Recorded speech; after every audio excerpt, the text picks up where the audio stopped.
श्रीमद् भगवत गीता के दूसरे अध्याय का महात्म्य। श्री भगवान कहते हैं, लक्ष्मी, प्रथम अध्याय के महात्म्य का उत्तम उपाख्यान मैंने तुम्हें सुना दिया।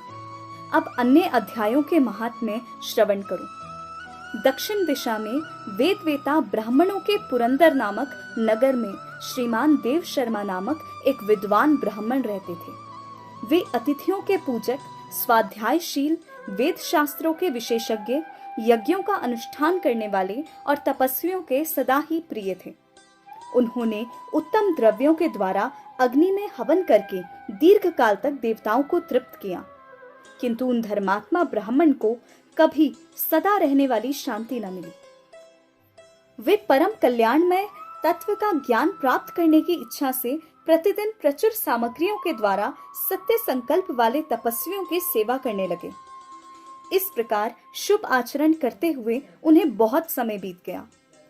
तदंतर पृथ्वी पर उनके समक्ष एक दिन एक त्यागी महात्मा प्रकट हुए। वे पूर्ण अनुभवी, आकांक्षा रहित, नासिका के अग्रभाग पर दृष्टि रखने वाले तथा शांत चित्त थे। निरंतर परमात्मा के चिंतन में संलग्न हो वे सदा आनंद विभोर रहते थे।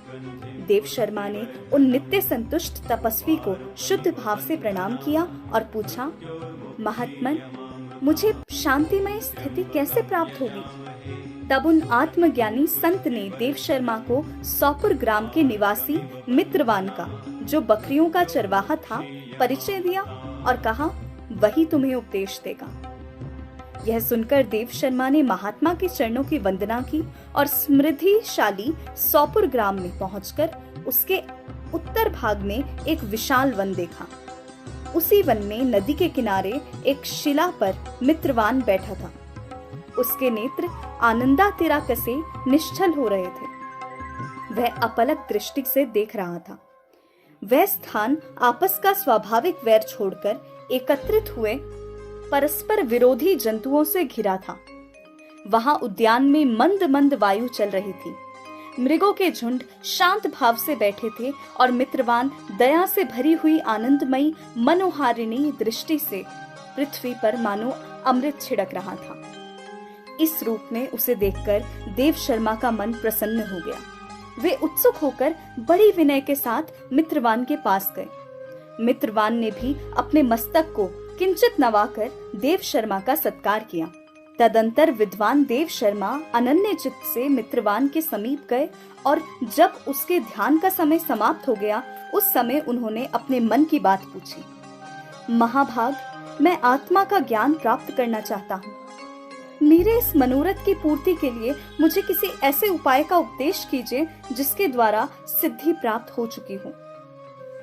देव शर्मा की बात सुनकर मित्रवान ने एक क्षण तक कुछ विचार किया। उसके बाद इस प्रकार कहा, विद्वन, एक समय की बात है, मैं वन के भीतर बकरियों की रक्षा कर रहा था। इतने में ही एक भयंकर व्याघ्र पर मेरी दृष्टि पड़ी, जो मानो सबको ग्रस लेना चाहता था। मैं मृत्यु से डरता था, इसलिए व्याघ्र को आते देख बकरियों के झुंड को आगे करके वहां से भाग चला। किंतु एक बकरी तुरंत ही सारा भय छोड़कर नदी के किनारे उस बाघ के पास बेरोक टोक चली गई। फिर तो व्याघ्र भी द्वेष छोड़कर चुपचाप खड़ा हो गया। उसे इस अवस्था में देखकर बकरी बोली, व्याघ्र, तुम्हें तो अभीष्ट भोजन प्राप्त हुआ है। मेरे शरीर से मांस निकालकर प्रेम पूर्वक खाओ ना। तुम इतनी देर से खड़े क्यों हो? तुम्हारे मन में मुझे खाने का विचार क्यों नहीं आ रहा? व्याघ्र बोला, बकरी, इस स्थान पर आते ही मेरे मन से द्वेष का भाव निकल गया। भूख प्यास भी मिट गई, इसलिए पास आने पर भी मैं तुझे खाना नहीं चाहता। व्याघ्र के यूं कहने पर बकरी बोली, न जाने मैं कैसे निर्भय हो गई हूँ। इसमें क्या कारण हो सकता है? यदि तुम जानते हो तो बताओ। यह सुनकर व्याघ्र ने कहा, मैं भी नहीं जानता। चलो सामने खड़े हुए इन महापुरुष से पूछें। ऐसा निश्चय करके वे दोनों वहां से चल दिए। उन दोनों के स्वभाव में यह विचित्र परिवर्तन देखकर मैं बहुत विस्मय में पड़ा था। इतने में ही उन्होंने मुझसे ही आकर प्रश्न किया। वहां वृक्ष की शाखा पर एक वानर राज था।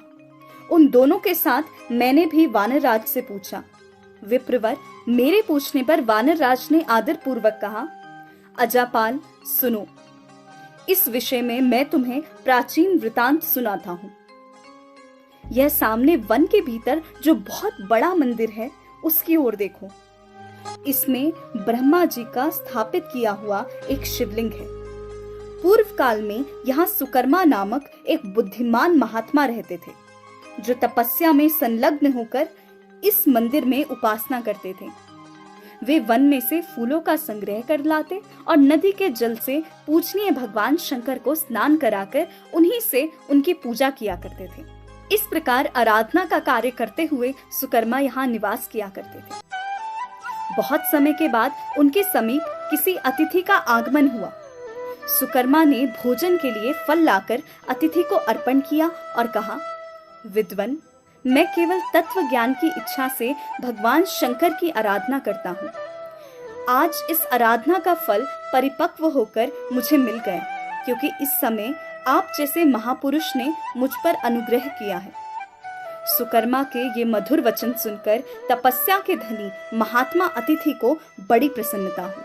उन्होंने एक शिलाखंड पर गीता का दूसरा अध्याय लिख दिया और ब्राह्मणों को उसके पाठ एवं अभ्यास के लिए आज्ञा देते हुए कहा, ब्राह्मण, इससे तुम्हारा आत्मज्ञान संबंधी मनोरथ अपने आप सफल हो जाएगा। यूं कहकर वे बुद्धिमान तपस्वी सुकर्मा के सामने ही उनके देखते देखते अंतर्ध्यान हो गए। सुकर्मा विस्मित होकर उनके आदेश के अनुसार निरंतर गीता के द्वितीय अध्याय का अभ्यास करने लगा। तदंतर दीर्घ काल के पश्चात अंतःकरण शुद्ध होकर उन्हें आत्मज्ञान की प्राप्ति हुई। फिर वे जहां जहां गए वहां वहां का तपोवन शांत हो गया। उनमें शीत उष्ण और राग द्वेष आदि की बाधाएं दूर हो गई। इतना ही नहीं, उन स्थानों में भूख प्यास का कष्ट भी जाता रहा तथा भय का सर्वथा अभाव हो गया। यह सब द्वितीय अध्याय का जप करने वाले सुकर्मा ब्राह्मण की तपस्या का ही प्रभाव समझो।